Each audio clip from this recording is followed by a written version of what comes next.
બેટા નીતુ, હા માં. તું રડે છે ને? ના માં. તું કોને બનાવે છે? તારી આ માને કે જેણે આ દુનિયા બતાવી? એવું નથી માં. તો કેવું છે? બેટા નીતુ, હું જાણું છું કે તને કઈ વાતનું દુઃખ લાગ્યું છે. તું તારી માને કોઈ વાત ન કરે ને તોય હું જાણી જાઉં છું. હા, તારે એક એક આંસુ કયા કારણથી નીકળે છે? માં, હું આટલા વર્ષ તમારાથી દૂર રહી છું અને આજે મને 2 વર્ષ તમારી સાથે રહેવાનો મોકો મળ્યો છે. એ પણ ભાભીને નથી કરતો. જાણો છું કે તારા ભાભીને નથી ગમ્યું કે તું અહીંયા આવી છો, પણ એનો મતલબ એવો તો નથી ને કે તું એની વાતનું દુઃખ લગાડે. અમુક માણસો પોતાના સ્વભાવથી મજબૂર હોય છે, પણ દીકરા, મીરાની વાતનું કોઈ ખોટું ન લગાડતી. સમય જતા બધું ઠીક થઈ જશે. માં, સમય જ ક્યાં રહ્યો છે?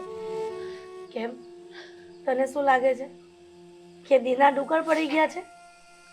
ગમે તે વ્યક્તિ હોય ને દીકરા, આજ નહીં તો કાલ, કાલ નહીં તો થોડા દિવસ પછી એના સ્વભાવમાં સુધારો આવે ને આવે જ છે. એટલે ક્યારેય જિંદગીમાં કોઈ વાતનો અફસોસ નહીં કરવાનો. આજે સુખ તો કાલે દુઃખ, કાલે દુઃખ તો પછીના દિવસોમાં સુખ આવે જ છે. માં, હવે તો સુખ કઈ બાબતનું? માં, હવે તો મારે 2 વર્ષ જ રહ્યા છે આયા, અને 2 વર્ષમાં તો ભાઈ મારા લગ્ન કરાવી દેશે, સાસરે મોકલી દેશે. પછી કઈ વાતનું સુખ? માં, મેં જિંદગી આખી તમારાથી દૂર ગામડે દાદા દાદી હારે રહીને હું મોટી થઈ. ના તો માનો પ્રેમ મળ્યો, ના ભાઈનો, ના ભાભીનો. તો પછી હવે કઈ વાતનું સુખ? જાણો છો દીકરા કે જે દીકરી પોતાના માવતરથી, પોતાના ભાઈથી દૂર રહીને એને કેવો અનુભવ થાય છે. તારા બા દાદા સાથે રહેતી હતી ને તો અમને પણ નહોતું ગમતું, પણ શું કરીએ? ડૉક્ટરનું કહેવું હતું કે તું ગામડે રહીને તો તું જલ્દી સાજી થઈ જાય, અને જો શહેરની હવા લાગે ને તો એના વાતાવરણમાં તું વધુ બીમાર પડી શકે એમ હતી. અમને પણ નહોતું ગમતું તારાથી દૂર રહેવું, પણ આ પેલું કહેવત છે ને કે મજબૂરી હોય ને તો માણસો ગમે તેમ કરીને દિવસો પસાર કરી લે છે. પણ માં, એક ભાઈ અને એક ભાભીથી દૂર રહેવું, એ કોણે કીધું કે દૂર રહીને માણસ સાજું થાય? માણસ પોતાનો પ્રેમ પોતાનાથી નજીક રહીને પણ સાજું થઈ શકે ને. એવું જરૂરી તો નથી કે એનાથી દૂર રહીને સાજું થાય. હું તમારી હારે રહીને તમારો પ્રેમ મને મળ્યો હોત, તમારી લાગણી, મારો ભાવ, તો હું એમ પણ સાજી થઈ જાત ને. તું કહે છે ને એ મને બધી વાત સમજાય છે. એટલા માટે જ તારા લગ્ન થાય ને એ પહેલા હું તને મારી સાથે જોવા માંગતી હતી કે જેટલા દિવસ અમે તારી સાથે વિતાવ્યા ને એટલા દિવસ જીવનના અમૂલ્ય હશે, અને તારા સાસરે ગયા પછી એ ક્ષણને યાદ કરીને તારા પ્રેમની અનુભૂતિ કરતા હોશું. માં, મારા ગયા પછી તમે શું કરો છો શું નહીં મને તો શું ખબર? માં, મારું સાસરું કેવું હશે, મારા હસબન્ડ કેવા હશે, મને શું ખબર? મારે તો ત્યાં પણ એ જ રીતે રહેવાનું જેવી રીતે હું અહીંયા રહીને મોટી થઈ. મારા જીવનની અંદર ખુશીઓનો ભંડાર ફેરવો કે નહીં મને કાંઈ ખબર નથી મારા ભવિષ્યની. શું કામ ચિંતા કરે છે? તારી માને હાવ જેવી તેવી સમજે છે કે હું મારી દીકરીને ઊંડા ખાડામાં નાખી દઈશ, દુઃખના દરિયામાં ધકેલી દઈશ. મારી દીકરી માટે એવું સાસરું ગોતીશ ને કે ક્યારે એને પોતાના માવતરની કે ભાઈ ભાભીની યાદ નહીં આવે, અને ક્યારે તું એવું નહીં વિચારે કે હું મારી માથી દૂર રહી છું, અને એવી સાસુ ગોતી આપીશ. માં હોય, સાસુ હોય. સાસુ ક્યારે માં નથી થઈ શકતી અને માં ક્યારે સાસુ નથી થઈ શકતી. તમે ભાભીને એકવાર પૂછી લ્યો, જો એને ન ગમતું હોય ને તો હું પાછી ગામડે વહી જાઉં. મારે અહીં નથી રહેવું. બસ દીકરા, હવે તું કેટલું દુઃખ આપીશ અમને પણ.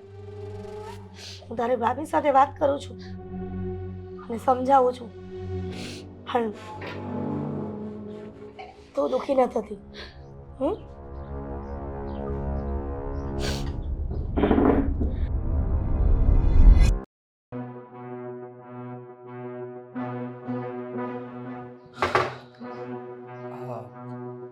મીરા,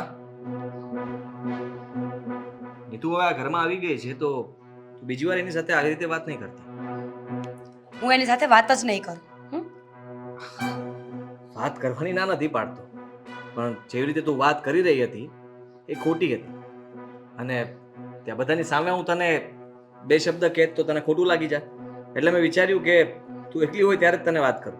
હા તો હા તો એટલે મારી બેન છે અને આ ઘરમાં જ રહેશે. તારે એની સાથે સારી રીતે વાત કરવી પડશે, એને બોલાવવી પડશે, એને જે નહીં આવડતું એ શીખવાડવું પણ પડશે. નો વે. એક નંબરની વાહિયાત, બેવકૂફ, બદતમીઝ છે તમારી બેન. મીરા, વધારે પડતું બોલી રહી છે તું. આ બધું તને કહું તો તને કેવું લાગશે? બોલ ને. કહીને જોજો ને, પછી તમને જવાબ આપીશ. એક વાત મારી સાંભળી લેજો આદિ. એ આ ઘરમાં આજે નહીં રહે ને કાલે નહીં રહે. એના લગ્નનો ખર્ચો કરવાનો થયો એટલે દાદા અને દાદી અહીંયા મોકલી દીધી. લગ્નના ખર્ચાની વાત નથી, મમ્મીની ઈચ્છા હતી એટલા માટે અહીંયા આવી છે, અને બેન છે, આ ઘર પર એનો હક છે, અને એટલા માટે જે અહીંયા આવી છે ને અહીંયા રહેશે. અચ્છા, તો અત્યાર સુધી બેન ક્યાં ગઈ હતી? ભાઈ ક્યાં ગયો હતો? નાની હતી ત્યારે બીમાર હતી એટલે ગામડે મૂકી આવ્યા, કારણ કે અહીંયા સેવા ન કરવી પડે, સાચવવી ન પડે, અને જેવી કે મોટી થઈ ગઈ, સાજી થઈ ગઈ એટલે ભાઈને પ્રેમ ઉભરાયો છે. જેવું તું માને તેવું. હા હા, તને એવું જ લાગે છે ને? તો એવું સમજ, અમારે સેવા નહોતી કરવી એટલે મૂકી આવ્યા હતા, અને હવે એ સેવા કરાવવાની નથી એટલે અહીંયા રહેશે. તારે કેની સેવા કરવી છે? કરીશ પણ નહીં.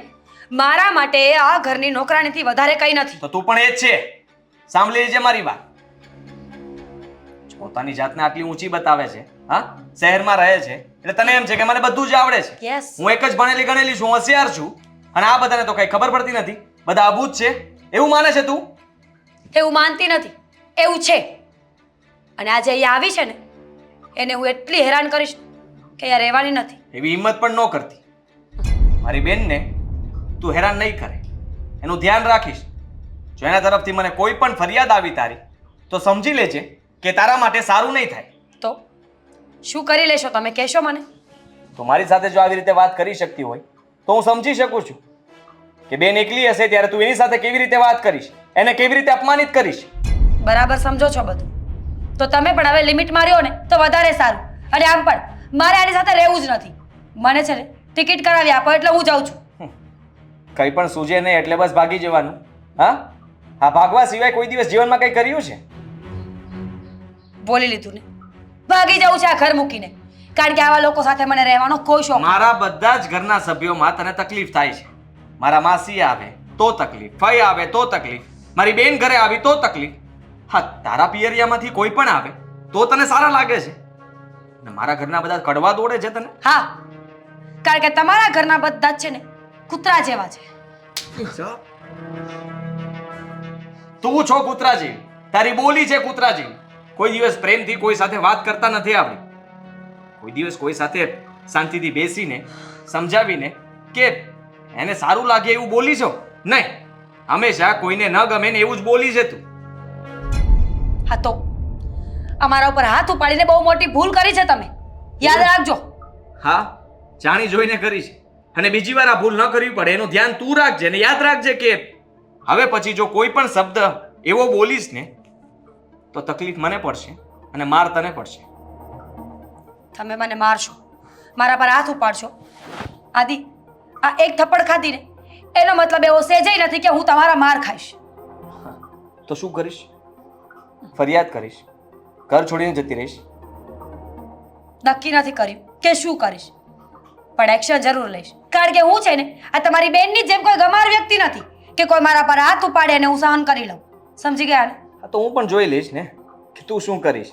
આમ પણ હા, મને ખબર છે ત્યાં સુધી હવે તને સહન તો થશે નહીં, કારણ કે તારું અપમાન થયું છે, તને મેં થપ્પડ મારી છે, એટલે દુઃખ તો બહુ લાગ્યું હશે. પપ્પાને ફરિયાદ કરીશ, ઘરે ફોન કરી દઈશ, કરી દેજે. એમને પણ હું કહી દઈશ કે તમારી દીકરીને બોલવાનું ભાન નથી રહેતું, ગમે તેમ બોલે છે મોઢામાં આવે. કહી દેજો મારા પપ્પા છે, ગમે તેટલું કરશો ને તોય મારી બાજુ જ બોલશે. જેમ કે તમે, તમારી બેન ગમાર છે, બુદ્ધિ વગરની છે, ગામડાની છે, છતાં પણ તમે એનો પક્ષ ખેંચ્યો ને આજે. એમ જ એ જ તો વાંધો છે કે તારા પપ્પા પણ આ બધું જ કરે છે. જો હું બુદ્ધિ વગરનો છું ને તો તારા પપ્પા પણ 7 વખત છે, કારણ કે એને ખબર હોવા છતાં પણ કે મારી દીકરીનો વાંક છે. હા, એ બરાબર ઘરમાં રહેતી નથી અને છતાંય તારો પક્ષ ખેંચે છે હંમેશા. તો મારા કરતાં વધારે બુદ્ધિ વગરના તો એ થયા. આદિ, બોલવામાં થોડી લિમિટ રાખો. કેમ? મારી બેન ગમાર છે, મારી બેન બુદ્ધિ વગરની છે, મારી માને ખબર નથી પડતી, અમે બધા જ બુદ્ધિ વગરના ભેગા થયા છીએ આ ઘરમાં, તો તમે એક જ સારા જુઓ. શટ અપ, હટો અહીંયાથી. કેમ ઊભી રહે ને, વાત કર ને.